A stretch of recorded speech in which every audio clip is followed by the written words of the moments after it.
सिनान की अब तक नहीं आया। नहीं, लेकिन कॉल की थी उसने, वो रास्ते में ही है। सिनान सही कह रहा है। वैसे तुम जानती थी कि वो एक कातिल है, लेकिन फिर भी। दादी, ये सिर्फ एक अंदाजा है आप लोगों का। ऐसे बर्ताव मत करें कि मैं जानबूझकर किसी कातिल को अपने घर ले आई हूँ। मैं सिर्फ उससे 1-2 बार मिली हूँ।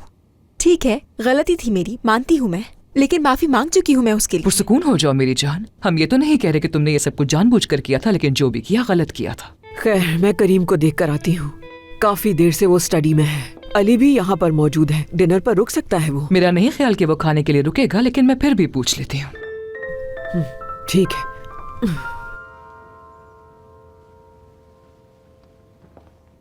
नसरीन और उसकी माँ यहाँ नहीं है। अमीने को बुला लो मदद के लिए।